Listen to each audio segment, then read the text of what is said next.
पूर्ववर्ती ऋषि ऋचाएं, साम मंत्र, यजुर्वेद के मंत्र तथा महती ब्रह्म विद्या जिसमें स्थित है एवं एक ऋषि जिसमें समाया हुआ है, उस परमात्मा के विषय में बताओ कि वह कौन है।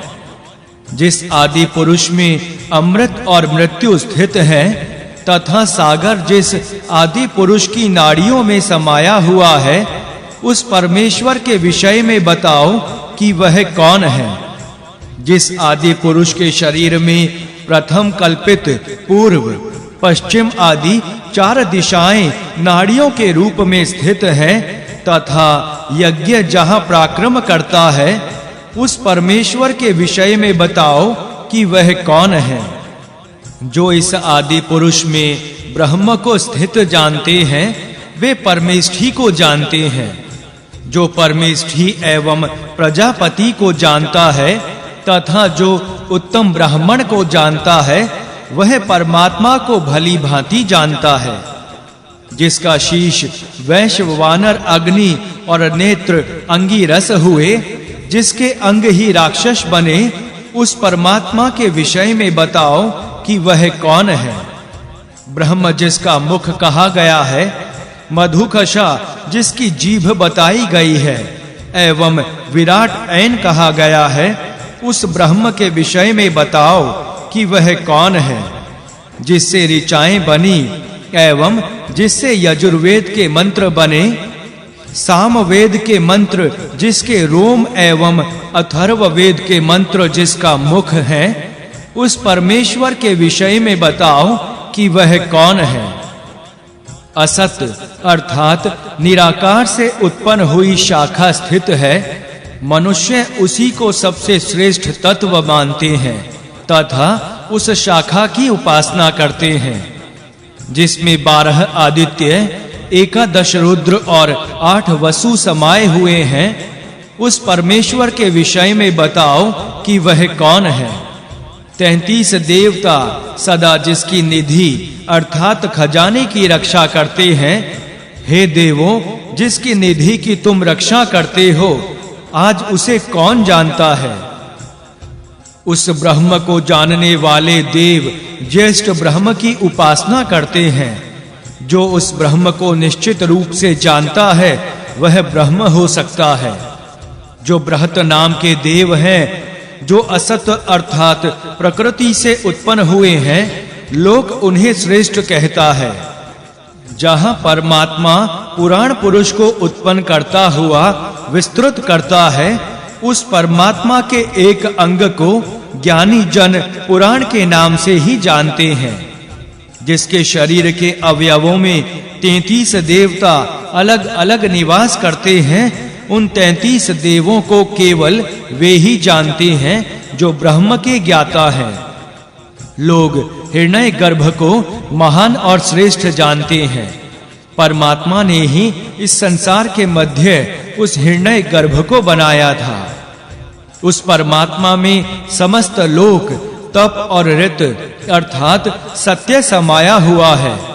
हे परमात्मा, मैं तुझे प्रत्यक्ष रूप से जानता हूँ। इंद्र में ही यह सब समाया हुआ है।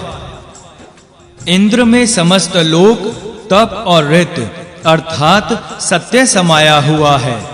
हे इंद्र, मैं तुझे प्रत्यक्ष रूप से जानता हूँ। परमात्मा में ही यह सब समाया हुआ है। सूर्य उदय से पूर्व एवं उषा काल से पूर्व श्रद्धालु जन नाम के द्वारा नाम का हवन करते हैं, अर्थात परमात्मा के नाम के द्वारा उसके महत्व का वर्णन करते हैं। इस प्रकार प्रयत्नशील जो अजन्मा अर्थात भक्त परमात्मा के साथ सहयोग प्राप्त करता है, वह स्वराज्य को प्राप्त करता है, अर्थात जन्म मरण के बंधन से मुक्ति पा जाता है। उस परमात्मा की अपेक्षा कोई तत्व श्रेष्ठ नहीं है। धरती जिसके पैरों का नाम है, अंतरिक्ष जिसका उदर है तथा जिसने स्वर्ग को अपना शीश बनाया है, उस ज्येष्ठ ब्रह्म को मेरा नमस्कार है। सूर्य एवं बार-बार नवीन होने वाला चंद्रमा जिसके नेत्र हैं, तथा अग्नि को जिसने अपना मुख बनाया है, उस श्रेष्ठ ब्रह्म के लिए मेरा नमस्कार है। वायु जिसके प्राण और अपान तथा अंगिरस जिसके नेत्र बने थे, तथा दिशाओं को जिसने अपनी प्रज्ञा का साधन बनाया था, उस ज्येष्ठ के लिए मेरा नमस्कार है। परमात्मा ने स्वर्ग और पृथ्वी दोनों को धारण किया है। उसी ने अंतरिक्ष अर्थात आकाश को धारण किया है। उसी परमात्मा ने 6 विशाल दिशाओं अर्थात पूर्व, पश्चिम, उत्तर, दक्षिण, ऊपर और नीचे की दिशाओं को धारण किया है। वही परमात्मा इस सारे संसार में समाया हुआ है, जो तपस्या रूपी श्रम से उत्पन्न होकर समस्त लोकों में व्याप्त रहता है, तथा जिसने एकमात्र सोमलता को ही उत्तम जड़ी बनाया है, उस श्रेष्ठ परमात्मा के लिए मेरा नमस्कार है। वायु स्थिर क्यों नहीं रहती तथा मन शांत क्यों नहीं रहता? सत्य की अभिलाषा करते हुए जल कभी अस्थिर क्यों नहीं होते? संसार के मध्य महान यक्ष अर्थात परमात्मा है। संताप अर्थात गर्मी देने वाला वह परमात्मा जल के ऊपर वर्तमान है। ऐसा सुना जाता है कि सभी देव उसमें इस प्रकार व्याप्त हैं, जिस प्रकार वृक्ष की शाखाएं उसमें व्याप्त रहती हैं।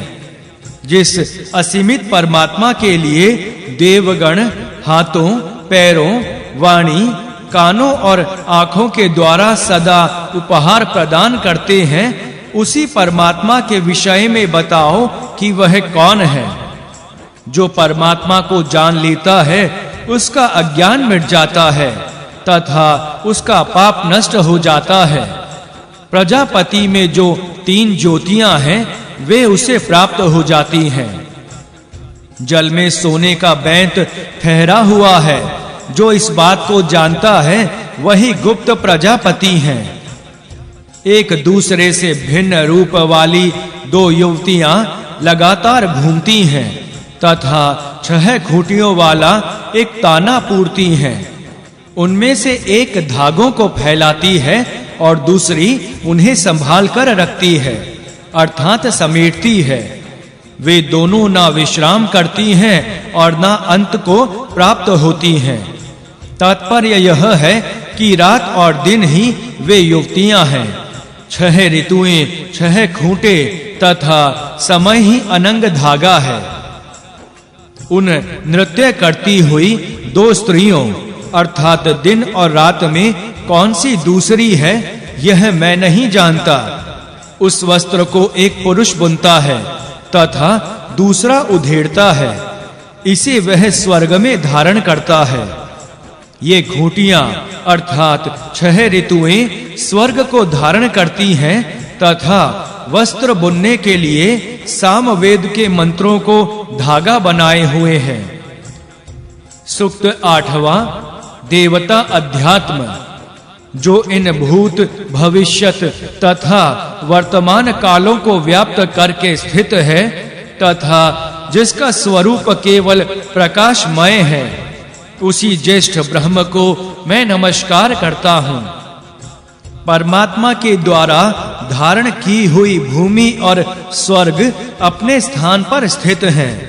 जो सांस लेते हैं और जो पलक झपकते हैं, वे सब आत्मा के समान परमात्मा में व्याप्त हैं। 3 प्रकार की प्रजाएं अतिक्रमण करती हुई परमेश्वर को प्राप्त होती हैं। एक प्रकार की अर्थात सतोगुणी प्रजाएं सूर्य में प्रविष्ट होती हैं। दूसरे प्रकार की अर्थात रजोगुणी प्रजाएं रजोलोक को नापती हुई स्थित रहती हैं। तीसरी अर्थात तमोगुणी प्रजाएं सबका हरण करती हुई हरे रंग में अर्थात अंधकार में प्रवेश करती हैं। 12 अरे 3 नेमियां एक पहिए से संबंधित हैं। 12 मास 12 अरे तथा शीत, ग्रीष्म, वर्षा तीन ऋतुएं, तीन नेमियां हैं।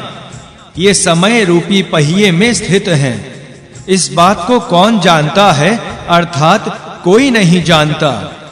उस पहिए में 360 खूंटियां तथा इतनी ही कीलें लगाई गई हैं जो स्थिर हैं। वर्ष के दिन और रात ही खूंटियां और कीलें हैं।